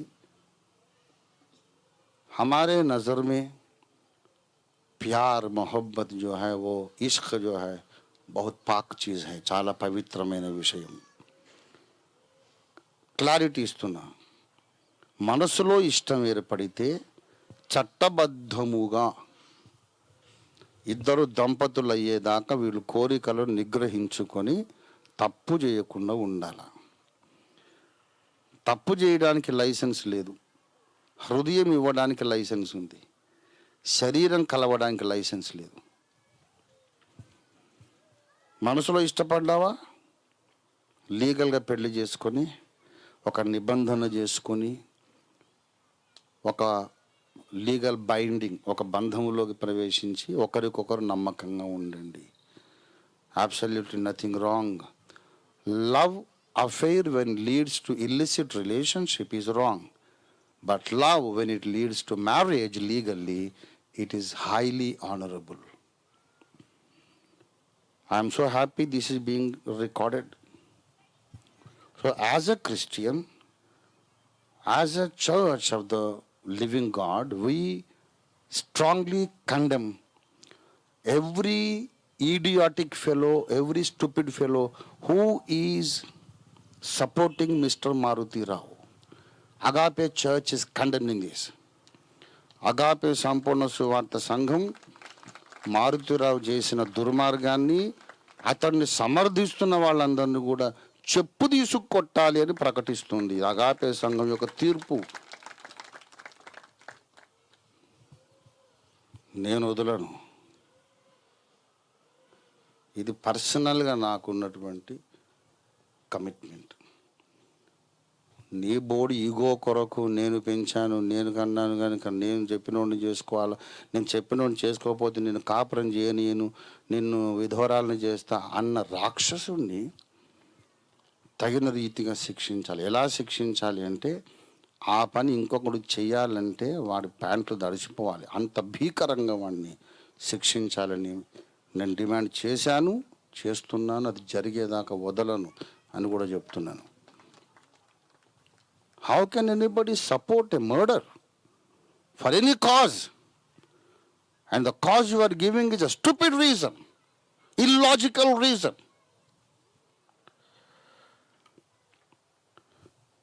పురాణాల్లో ప్రేమలు చెప్పుకుంటారు, బైబిల్లో ప్రేమలు చెప్పుకుంటారు. ప్రేమ సినిమాలు వస్తేనే లొట్టలేసుకొని చూస్తారు, సొంగలు కార్చుకొని. టీనేజ్ కూడా లేను, మీసాలు లేనోడు కూడా ప్రేమించాడు, 10th క్లాస్ అని సినిమాలు అది హిట్ చేస్తారు. వాడిని కొట్టేది లేదు, చంపేది లేదు, కేసు పెట్టేది లేదు. ఇప్పుడు వీళ్ళు పెళ్లి చేసుకున్న వాళ్ళు తప్ప. ప్రేమ అనేది పవిత్రమైంది, అయితే అది పాపానికి దారి తీసే అవకాశం 100% ఉంది. గనక పెద్దలు వ్యతిరేకించడము పెళ్ళికి పూర్వం ఓకే, పెళ్ళైన తర్వాత దూరి వాళ్ళని డిస్టర్బ్ చేయడం అనేది క్షంతవ్యము కాదు, క్షమార్హము కాదు. Is that clear? ప్రేమించిన యవ్వనస్తులు తప్పు చేసే అవకాశం 100% ఉంది. కనుక పెద్దలు దాన్ని వ్యతిరేకించటం సమర్థనీయమే. కానీ అది పెళ్ళికి దారితీసినాక, గర్భధారణకు కూడా దారితీశాక, లీగల్ కపుల్గా బిడ్డను కనే దశలో అప్పుడు వాళ్ళను డిస్టర్బ్ చేయడం ఎవరికి అధికారం లేదు. అది చట్టానికి విరుద్ధం, రాజ్యాంగానికి విరుద్ధం, మనస్సాక్షికి విరుద్ధం, అన్ని పురాణాలకు, శాస్త్రాలకు, అన్ని గ్రంథాలకు విరుద్ధం, రాజ్యాంగానికి విరుద్ధం, ప్రాథమిక హక్కులకు విరుద్ధం, మానవత్వానికి విరుద్ధం. ऐसा नहीं होने चाहिए था और आइंदा भी नहीं होने चाहिए. క్రైస్తవ సంఘంగా సమాజంలో జరుగుతున్న వాటికి మనం స్పందించొద్దా? ఎట్లా స్పందించాలో అగాపే సంఘం వాళ్ళకే తెలియదు. అగాపే సంఘం వాళ్ళలో మన బోల్డ్ అంత కన్ఫ్యూషన్ ఉంది. అగాపే సంఘంలో అందరూ రంజితోఫీర్లు కాదు, ఫార్ ఫ్రమ్ ఇట్. అందుకే కరెక్ట్గా ఆలోచించేది నేర్చుకోమని నేను ఈ టీచింగ్ ఇస్తున్నా. ఇక్కడ అన్ని స్థలాల్లో ఉన్న వాళ్లకు ఎల్లకాలం for ever after this time ఒక గైడ్ లైన్స్ ఇస్తున్నా. నేనే చెప్పాను, కులాంతర వివాహం కొరకే నేను కమిటెడ్. కానీ ఒక అబ్బాయి మనసు గాయపడింది, అంత గాయం చేసేంత గొప్ప ఆదర్శం కాదు బాబు ఇది. ఎందుకు కాదో చెప్పాను. ఎందుకంటే నేను రెడ్డి అని నువ్వు అనుకునేది, నేను బ్రాహ్మడని వాడనుకునేది, నేను మాలమాదిగని వీడు అనుకునేది అన్నీ ఊహలే, అన్నీ ఊహలే. అదంతా ఇమాజినరీ. నువ్వు రెడ్డన్న, కమ్మ, కాపు, మాల, మాదిగ, శెట్టిపల్లి, కోమటి, క్షత్రియ, బ్రాహ్మణ, ఏ కులం చెప్పుకోనా, just imagination. You are just a human being. అగర్ దమ్ హైతో సత్యాన్ని ఎదుర్కొనే ధైర్యం ఉంటే నీ బ్లడ్ తీసుకెళ్ళి పెథలాజికల్ ల్యాబొరేటరీలో ఇచ్చి ఇది ఏ కాస్ట్ బ్లడ్డో అడిగి రిపోర్ట్ తీసుకొని రా. ఇది మనిషి రక్తమా కుక్క రక్తమా అంటే వాడు చెప్తాడు. కానీ మనుషులలో ఏ కులం రక్తం అంటే ఏం లేదు. నేను బాపనున్న నువ్వు ఊహించుకుంటున్నావు, రెడ్డి అని ఊహించుకుంటున్నావు, మాలమాదిగని ఊహించుకుంటున్నావు. వాస్తవం ఏంటంటే అందరూ ఆదంకే ఔలాద్, ఆదాము సంతానమైన మనుష్య మాతృలు. దేవునికి స్తోత్రం కలుగును గాక. కాబట్టి నేను ఈ అమ్మాయిని పట్టుకెళ్ళి వానికి అంత గాయం చేసి, నా కొడుకే నా కుమారుడే, నా కొడుకుతో సమానమే, నువ్వు రెడ్డి పిల్లవు, నువ్వు రెడ్డిని చేసుకోవద్దు, నువ్వు ఆదర్శం కొరకు ఇంకో అబ్బాయిని చేసుకోవాలా అని నేను బలవంతంగా చేస్తే ఓ శెట్టిబల్జ అబ్బాయికే చేశాను అనుకో. ఈమె రెడ్డి అనేది కూడా ఒక భ్రమే, వాడు శెట్టిబల్జ అనేది కూడా ఒక భ్రమ. వాడు రెడ్డి కాబట్టి చేసుకోలేదు అనేది కూడా అది కూడా ఒక అన్ని భ్రమలే ఇవి. వాస్తవం ఏంటంటే వాళ్ళిద్దరు గుండెల్లో ఒకళ్ళ మీద ఒకళ్ళకున్న కమిట్మెంటే వాస్తవం. దేవుని స్తోత్రం కలుగును గాక. కులం అనేది భ్రమ, ఆ పిల్లవాడికి ఇచ్చిన మనసు ఇచ్చిందనే వాస్తవం, అది వాస్తవం. ఆదర్శాలు గొప్పవి, ఆశయాలు గొప్పవి, సిద్ధాంతాలు గొప్పవి. మనస్ఫూర్తిగా చేసిన మాటను మించినటువంటి గొప్ప ఆశయం ఏమీ లేదు. హ్యాపీలీ మ్యారీడ్ వాళ్ళు చక్కగా దేవుని కొరకు సాక్షులుగా ఆ అబ్బాయి కూడా రక్షణ పొందాడు. ఇద్దరు చక్కని పిల్లలు దేవుడు ఇచ్చాడు. And they are supporting the ministry. ఏమి రంజిత్ తోఫీర్ గారు కులములో వివాహాలే కాదు, కులాంతర వివాహాలు చేస్తాడు, కులంలో వివాహాలు కూడా చేస్తాడు. ఈ ప్రసంగం విన్న వాళ్ళందరూ కూడా చక్కని తరుణోపాయాన్ని ఊహించుకునే అవకాశం ఉంది. అరే, ఈయన వేరే కులంలోకి మన పిల్లల్ని తీసుకుపోయి పెళ్లి చేయకముందే మన కులములను లవ్ చేయరా, రంజిత్ తోఫీర్ గారే సపోర్ట్ చేస్తాడు అనే ఒక తరుణోపాయం ఆలోచించే మేధావులు కూడా ఉన్నారు. కులపిచ్చగాళ్ళలో కూడా మేధావులు ఉంటారుగా. ఒరే అబ్బాయి, ఆ పెద్ద ప్రజాబంధు పార్టీ అధ్యక్షుడు సొంత ఖర్చు మీద చేస్తాట్రా, నువ్వు లవ్ చేస్తే చెయ్యి కానీ మన కాస్ట్ అమ్మాయి చెయ్యి అనే అవకాశం కూడా ఉంది. బట్ విత్ ఆల్ దిస్ నేను చెప్తున్నాను, marriages are made in heaven, not by human selection, human plan. పెళ్ళిళ్ళు అనేవి పరలోకంలో జరుగుతాయట, అక్కడ దేవుడు జరిగిస్తాడు. ఆ నిర్ణయములో ఉన్నవాళ్ళు ఎలాగైనా తారసపడతారు, పెళ్లి ద్వారా కానీ అవుట్ సైడ్ మ్యారేజ్ కానీ తారసపడతారు. అయితే లీగాలిటీ వచ్చిన తర్వాత, లీగల్ బైండింగ్ ఏర్పడ్డ తర్వాత ఒకళ్ళకొకళ్ళు నమ్మకంగా ఉండకపోతే దేవుడు తోలు తీస్తాడు. ప్రేమ ఏర్పడిందని లీగల్ పెళ్లి చేసుకోకుండానే శారీరక సంబంధాలు పెట్టుకుంటూ కూడా దేవుడు తోలు తీస్తాడు. ఈ రెండు తప్పు, దేవుడు క్షమించడు. ప్రేమ ఉంది కదా, అక్రమంగా సంబంధాలు పెట్టుకుంటామన్నా దేవుడు క్షమించడు. పెళ్ళైపోయిన తర్వాత ప్రేమించకుండా ఉన్నా, లోబడకుండా ఉన్నా దేవుడు క్షమించడు. వాళ్ళు పెళ్ళే చేసుకోకుండా అక్రమ సంబంధంగా ఉండిపోతారేమో అనే భయంతో వ్యతిరేకించవచ్చు. కానీ పెళ్ళే జరిగిపోయి బిడ్డల్ని కనబోతున్న దశలో జోక్యం చేసుకోవడము దుర్మార్గము. దాన్ని అసలు వర్ణించడానికి అసలు పదజాలమే లేదు. My fullest support to Amrutha, Mrs Pranay. నేను బ్రతుకున్నంత వరకు ఏసై వచ్చేదాకా నేను ఎంత దూరం ఉన్నా, భూగోళానికి అవతల పక్కల ఉన్న 1000 కళ్ళతో మిర్యాలగూడను కనిపెడతానే ఉంటాను నేను. ఇది నా ప్రతిజ్ఞ. సువార్త చెప్పి ఒక మనిషికి బాప్తిస్మం ఇచ్చి రక్షణలోకి నడిపించటం నాకు ఎంత పవిత్రమైన కార్యమో, ఈ ప్రేమ వ్యవహారాన్ని కాపాడడం కూడా నాకు అంతే పవిత్రం. For me it is as holy as that. అట్లాంటి ఐడియాలజీ ఉన్నది కాబట్టి 38 సంవత్సరాలు దేవుడు నాతో నడిచాడు. దేవుని శక్తి నాకు తోడుగా ఉండి ₹1 ఫారిన్ ఫండ్ లేకుండా 1000 సంఘాలు కట్టాను నేను. ఎందుకొరకంటే ఇక్కడ ఏమి క్లాష్ లేదు, ఇక్కడ ఐడియాలజికల్ క్లాష్ లేదు. పురాణాలలో రుక్మిణి కళ్యాణం కరెక్ట్ అయితే, బైబిల్లో రాహేలు కళ్యాణం కరెక్ట్ అయితే, అప్పుడు మన సమాజంలో మన చుట్టూ కూడా కొంతమంది రుక్మిణులు రాహేలు ఉంటారు. యాక్సెప్ట్ చేసి తీరాలి.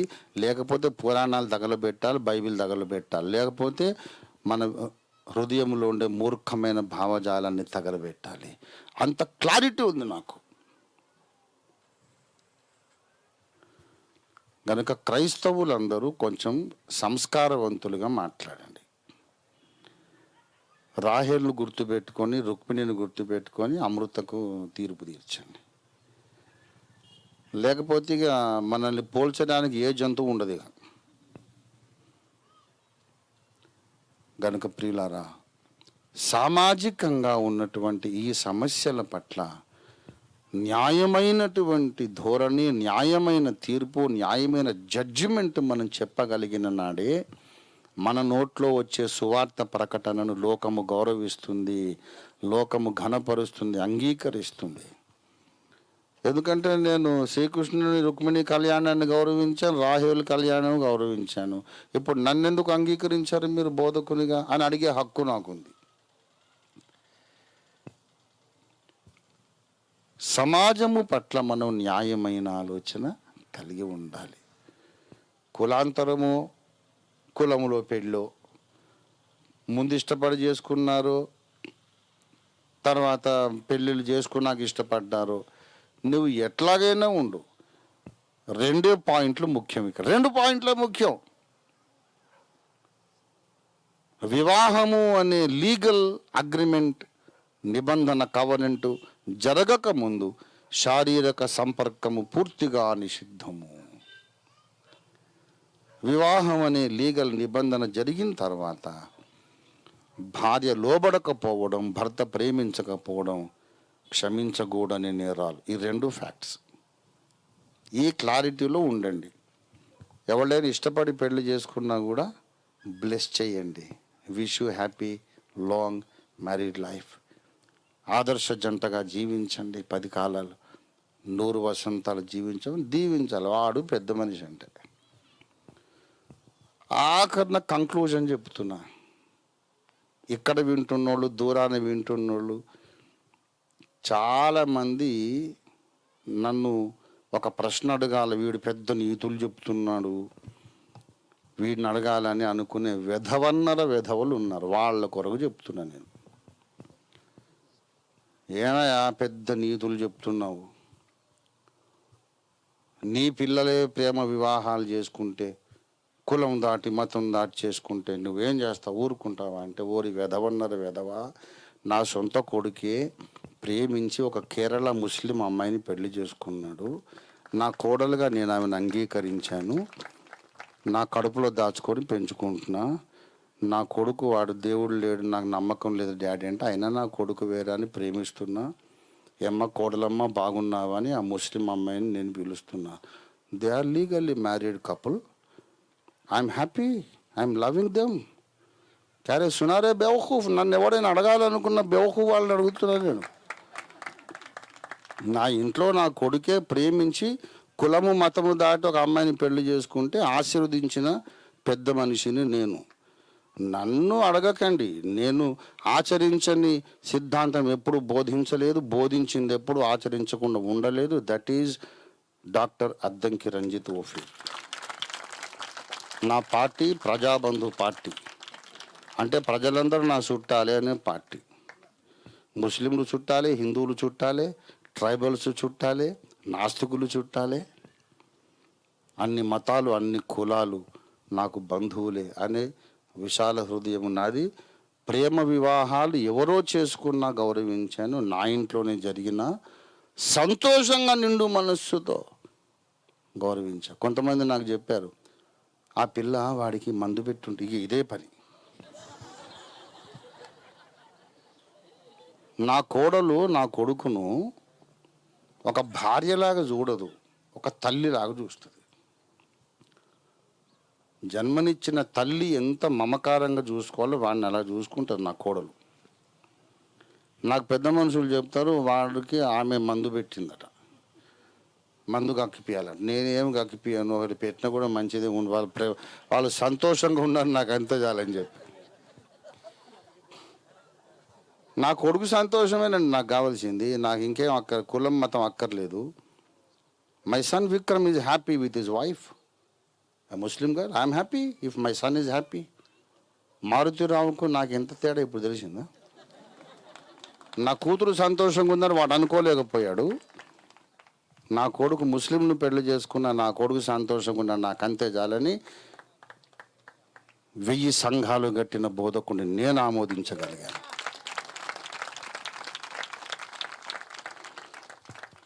ఆచరించి చెప్తున్నా, ప్రేమను గౌరవించండి, ప్రేమించి చేసుకున్న పెళ్ళిళ్ళను గౌరవించండి. ప్రేమ పెళ్ళిళ్ళైనా పెద్దలు కుదిర్చిన పెళ్ళిళ్ళైనా ఈక్వల్ స్టేటసే, కానీ ఏది తక్కువ కాదు, ఏది ఎక్కువ కాదు. పెళ్ళి ఎలా జరిగిందనేది ముఖ్యం కాదు, పెళ్ళి జరిగినాక ఒకళ్ళకొకళ్ళు నమ్మకంగా ఉన్నారా లేదా అనేది మాత్రమే మనం పట్టించుకోవాల్సిన విషయం. ఇది సంస్కారవంతమైన క్రైస్తవ ఆలోచన ధోరణి. ఓఫీరిజం వర్ధిల్లాలంటారు, చూశారు? ఓఫీర్ ఆలోచన విధానం వర్ధిల్లాల.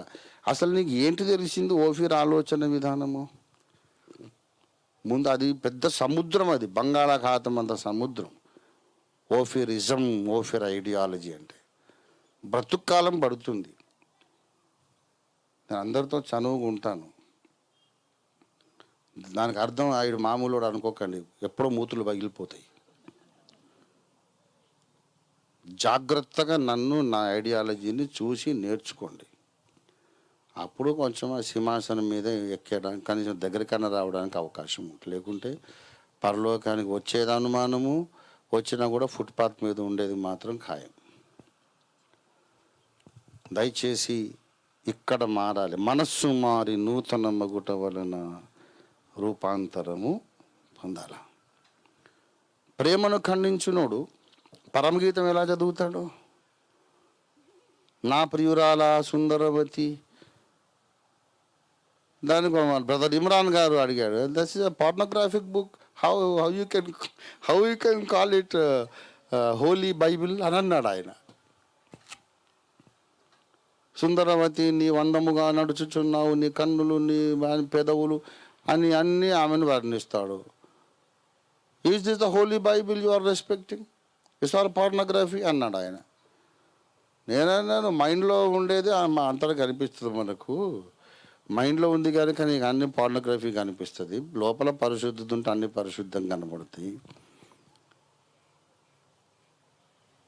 స్త్రీ అంగాంగ వర్ణన ఎట్లా పరిశుద్ధము అంటే, క్రీస్తు సంఘములోని విభిన్న వర్గాల విశ్వాసులకు ఒక్కొక్క భాగము ప్రతీక.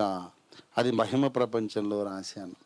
బ్రహ్మ పదవి, బృహస్పతి పదవి, సంఘములో ఉండేటటువంటి ఒక్కొక్క వర్గము భక్తులకు ఒక్కొక్క అవయవం ప్రత్యేక గనుక అది పరిశుద్ధమైనటువంటి దర్శనం బాబు. నాకందులో దేవుడు కనబడుతున్నాడు, నీకేమో బూతు కనబడుతుంది. ఎవరి తలకాయలు ఏది ఉంటే అదే వాళ్ళకు లోకం అంతా కనిపిస్తుంది అని చెప్పా. నాకు లోపల దేవుడు ఉన్నాడు, క్రీస్తున్నాడు కనుక ఏ పురాణం చదువు, ఏ గ్రంథం చదువు, ఏ నవల చదువు, ఏ టీవీ చూడు, అంతా నాకు క్రీస్తే కనబడతాడు. లోపల పాపం పెట్టుకున్న అంతా అదే కనిపిస్తుంది. గనుక మనం పరిశుద్ధమైనటువంటి దేవుని ప్రణాళికలో ఎదగాలంటే, మన ఉపదేశంలో స్పష్టత ఉండాలంటే, అసలు మనం నమ్ముతున్న విలువలు ఏమిటో మనకు ముందు స్పష్టత రావాలి. ఇప్పుడు మిమ్మల్ని అడిగారు అనుకోండి, మీ గురువుగారు లవ్ మ్యారేజ్లు సమర్థిస్తాడా అని అంటే, అవునండి సమర్థిస్తాడని చెప్పండి. అదేం గురువు అండి? అది అపవిత్రత కదా. స్త్రీని మోహపు చూపు చూచేవాడు అదొక చెత్తవాగుడు. నేను మాట అంటున్నా, పెళ్లి చూపులు పెడతారు, పెట్టి అమ్మాయి నచ్చిందని అడుగుతారు. అడగరా? నచ్చలేదంటే అప్పుడేం చేయరుగా, పెళ్ళి చేయరు కదా. నచ్చలేదమ్మా, నాకు ఆ అమ్మాయి నచ్చలేదని చేయరు కదా. మరి ఇప్పుడు నచ్చిందంటే పాపం ఎందుకైంది? స్త్రీని మోహపు చూపు చూడదు, దాన్ని అమ్మాయి నచ్చిందని చూడరు, బాగా చూడరా. సరిగ్గా ఈడు పాపం సిగ్గుపడి దొంగ చూపులు చూసుకోరు, చూపులు చూసేట్లు సరిగ్గా తలెత్తి చూడరా. ఆడపిల్లలాగా నువ్వు సిగ్గుపడతావేంట్రా? మూతి మీద గుప్ప మీసాలు నువ్వును మగవాడివి కాదు, చూడరా.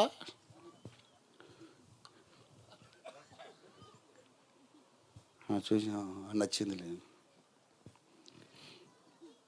నువ్వు బాగుందో లేదో చూడు. మనం ఏం చూసావు నువ్వు? ఆమె శరీరమే కదా. అంటే ఇది మరి ఇది ఎందుకు పాపం కాదు? మరి స్త్రీని మోహపు చూపు చూపు అంటే క్రైస్తవుల ఇళ్ళలో ఎక్కడ పెళ్లి చూపులు ఉండొద్దు. అందుకని లేమన్స్ వాళ్ళకు ఉండవు పెళ్లి చూపులు, తెలుసా మీకు? అసలు ఆడవాళ్ళు ఎదురుకుండా వచ్చినా సరే ప్రైజ్ ద లార్డ్ బ్రదర్ అంటే, ఇక్కడ అమ్మాయి ఉంటే వాడు అడుగుతూ ప్రైజ్ ద లార్డ్ సిస్టర్ అంటే. ఒకసారి నేను చూశాను, ఒక అమ్మాయి ఎదురుగుండా వచ్చి అంటే ఇటు చూస్తే పాపయ్య దేవుని అంత బలహీనుడు అన్నమాట. అమ్మాయి వచ్చి ప్రైజ్ ద లార్డ్ బ్రదర్ అంటే వాడు అటు చూసి ప్రైజ్ ద లార్డ్ సిస్టర్ అన్నాడు. నేను ఎవరున్నారని చూస్తే ఆవిడ కుక్ ఉంది.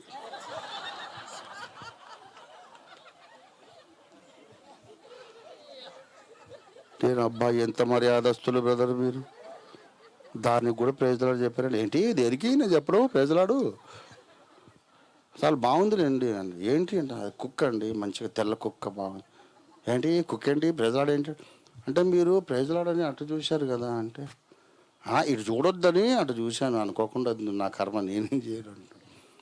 కుక్ ఉండొచ్చు, ఒకసారి పంది కూడా ఉండొచ్చు, అటు ఇటు చూడకండి. మర్యాదగా అమ్మాయిని చూసి ప్రైజ్ ద లార్డ్ చెప్తే క్షేమం. లేకుంటే ఆ పంది కూడా ప్రేజలాడు గుర్ర అంటుంది, అది పంది భాషలో. ఇటు మనిషి భాషలో ప్రేజలాడంటే అది పంది భాషలో గుర్ర ప్రేజలాడు.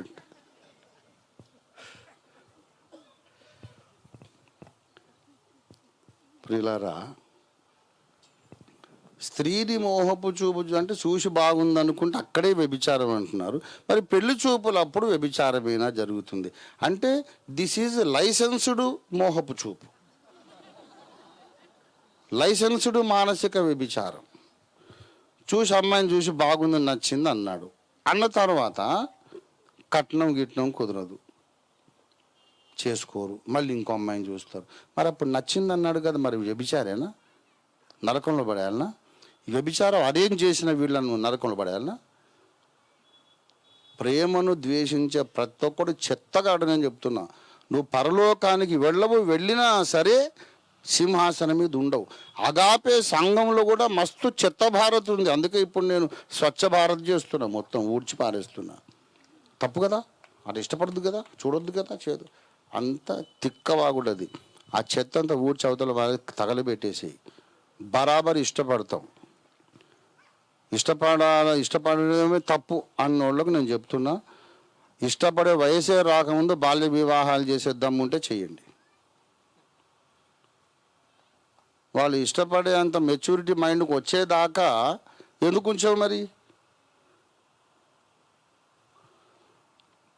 ఇవన్నీ సామాజిక అంశాలు. అయితే ఈ సామాజిక అంశాల మీద సరైన అవగాహన లేకపోవడాన్ని బట్టి కొన్ని హత్యలు జరుగుతున్నాయి. ఆ హత్యల విషయంలో, హత్యలకు దారి తీసినటువంటి తప్పుడు ఆలోచన విధాన విషయంలో సత్యస్తంభమైన అగాపే సంఘం, ఇవాళ అగాపే సంపూర్ణ సువార్త సంఘం తీర్పు ప్రకటిస్తోంది, స్పష్టత ప్రకటిస్తోంది, పదనిర్దేశం చేస్తుంది. పెద్ద ఆయన చెప్పమన్నాడు, మీకు అర్థమైంటుంది ఈ పాటికి. నేను వద్దు ప్రభు, బాగోదు అని చెప్పి 3 రోజులు, ఏంట్రా బాగోదు, నువ్వు చెప్పకపోతే బాగోదు అన్నాడు ఆయన. All the members of Ophir ministries, Amrutha Varshini ఆమె పక్షంగా నిలబడండి, ఆమె కొరకు ప్రార్థన చేయండి. మారుతిరావును దేవుడు క్షమించున్నట్లు ప్రార్థన చేయమని నేను అన్నాను. మారుతిరావు కొరకు నేను 2 ప్రార్థనలు చేస్తున్నా. దేవుడు ఆయనను క్షమించి పరలోకంలో చేర్చుకోవాలి, చట్టం మాత్రం క్షమించకుండా ఉరిదీయాలి. ఇది నా ప్రార్థన. I'm absolutely clear in my thoughts. నాకన్నా క్లియర్ ఏ కంప్యూటర్ కూడా ఉండదు. మారుతిరావు నరకానికి పోవద్దు, పరలోకంలో ఉండాలి. కానీ అతడు చచ్చిన విధానం ఎలా ఉండాలంటే, ఇట్లాంటి హత్య ఇంకోటి చేయాలంటే గజగజ వణికి చావాలి. అంత భీకరంగా చచ్చిపోయేవాడు పరలోకానికి వెళ్ళాలని నేను ప్రార్థన చేస్తున్నా. చట్టము యాక్షన్ తీసుకోవాలి. నేను చేయను, ఎవరు చేయొద్దు, చట్టమే చేయాలి. అతను మరణించి పరలోకానికి వెళ్ళాలి, చట్టము చేతిలోని మరణించాలి. ఆ మరణ విధానం మాత్రం ఇంకోటి ఇలా చేయకుండా వణుకు పుట్టించేటట్టు ఉండాలి. సమాజ క్షేమము, అతని రక్షణ, ప్రణయాత్మకు శాంతి, సంతోషం, సమాధానం, న్యాయం, పరలోకాన్ని చూస్తాడు ఆయన. దేవుని బిడ్డలారా, సమాజములో జరిగే ప్రతి అన్యాయాన్ని మనం ఖండించకపోతే లోకానికి ఉప్పు కాదు. యేసయ్య మనల్ని ఏమన్నాడు? మీరు లోకానికి ఉప్పు అయి ఉన్నారు అంటే, ఉప్పు అంటే ఏంటిది? చెడిపోకుండా ఆపేదే ఉప్పు. హత్యలకు దారి తీసినటువంటి దుర్మార్గపు ఆలోచనని ఆపలేకపోతే మనం లోకానికి ఉప్పు కాదు. ప్రార్థన చేయండి, ప్రభువా ప్రతి సమస్యను గూర్చి బైబిలు కాంతిలో న్యాయముగా ఆలోచించి, న్యాయముగా ప్రతిస్పందించి నేను లోకానికి ఉప్పునై ఉండటానికి సహాయం చేయమని అందరూ ప్రార్థన చేస్తూ ముగించుకున్నారండి. ప్రార్థన చేసుకుందాం.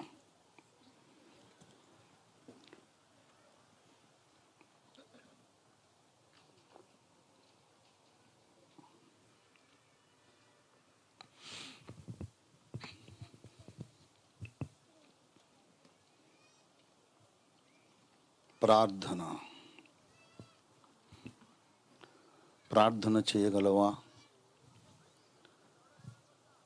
ఆధ్యాత్మిక మర్మాలు చెప్పుకుంటూ సామాజిక విషయాలలో అజ్ఞానులుగా కళ్ళు మూసుకొని మన చుట్టూ ఉన్నటువంటి పరిస్థితులకు సరైనటువంటి ప్రతిస్పందన ఇవ్వలేనటువంటి చచ్చుబడిపోయినటువంటి ఊచ చేతులలాగా ఊచ కాళ్ళలాగా మనం బ్రతుకుదామా? లేకపోతే సరైనటువంటి స్పందన ఎప్పటికప్పుడు ఇస్తూ తప్పు చేసేవాడు భయపడేటట్టు, లోకంలో నేరస్తులకు దడబుట్టించేటట్టుగా సత్యం పక్షంగా న్యాయం పక్షంగా నిలబడదామా? I don't know how many stand by me. I don't care also. సత్యము కొరకు న్యాయం కొరకు నిలబడలేని వాళ్ళు ఎవ్వరు పరలోకానికి వెళ్ళరు. అన్యాయస్తులు పరలోకానికి వెళ్ళరు.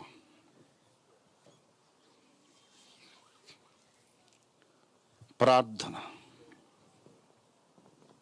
2 చేతులెత్తి, దేవా నన్ను నిజముగా లోకానికి ఉప్పుగా తయారు చేయుము నాయనా అని నువ్వు ప్రార్థన చేయగలవా? Can you offer that prayer in the presence of the lord?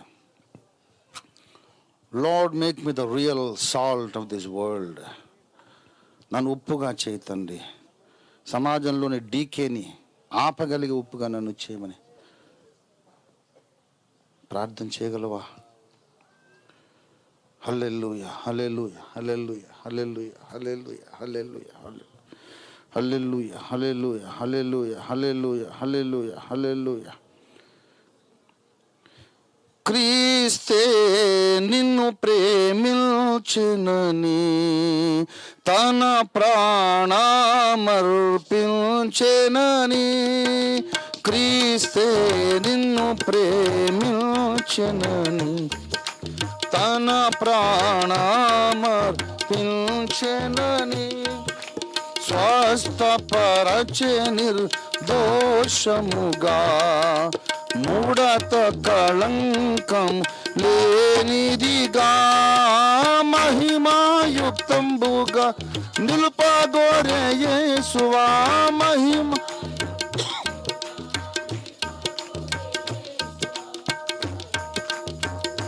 తీర్పునాడు సహింతువా, తీర్పునాడు ఓ సంఘమా సర్వాంగమా, పరలోక రాజ్యపు ప్రతిబింబమా, యేసయ్యను ఎదుర్కొనగా నీతినలంకరించి సిద్ధపడుమా.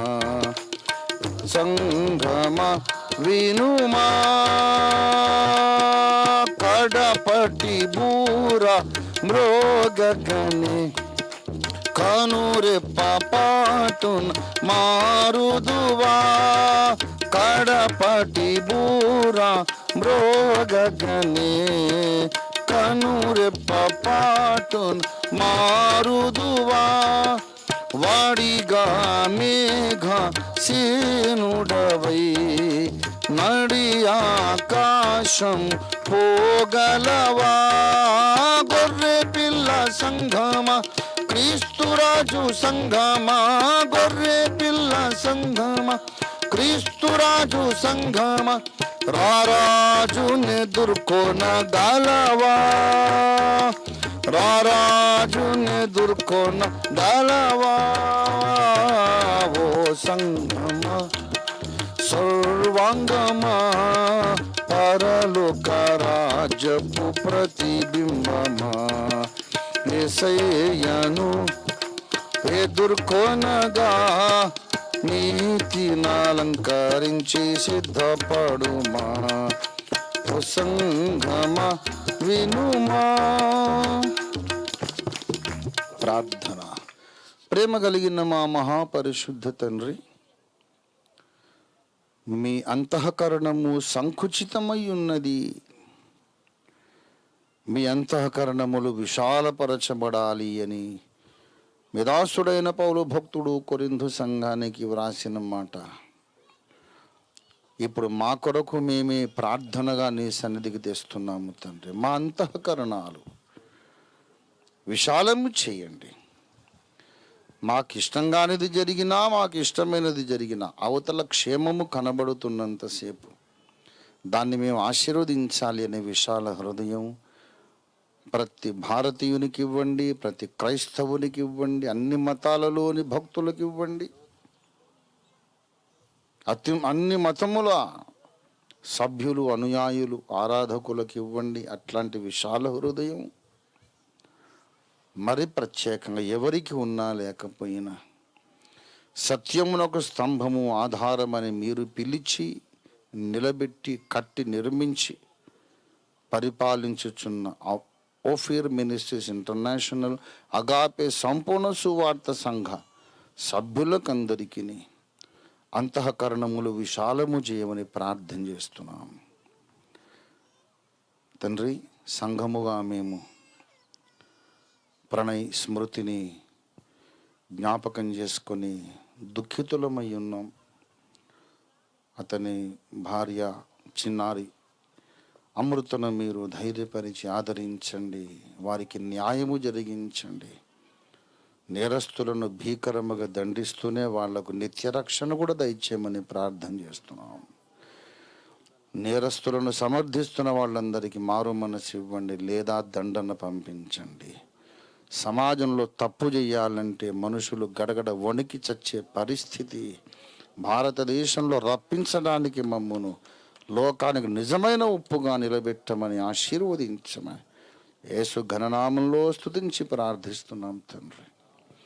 మన తండ్రి అయిన దేవాది దేవుని శాశ్వత ప్రేమ, సర్వ జగత్ రక్షకుడైన యేసునాథుని అనంత కృప, పరిశుద్ధాత్మదేవుని తోడి దివ్య మనోహర సహవాసము చేరి ఉన్న మనకందరకు భూలోకమందున్న సకల భక్త కోటికిని మరి ప్రత్యేకంగా సత్యమును న్యాయమును మానవ సంబంధములలో కూడా కాంక్షించే విశాల హృదయులందరికీ సదాకాలము తోడయుండి లోకానికి నిజమైన ఉప్పుగా సిద్ధపరచునుగాక. ఆమేన్, ఆమేన్, ఆమేన్. యేసు రక్తమునకే జయం, ప్రభు యేసు రక్తమునకే జయం, ప్రభు యేసు నామమునకు సంపూర్ణ జయం కలుగునుగాక. అందరికీ వందనాలు.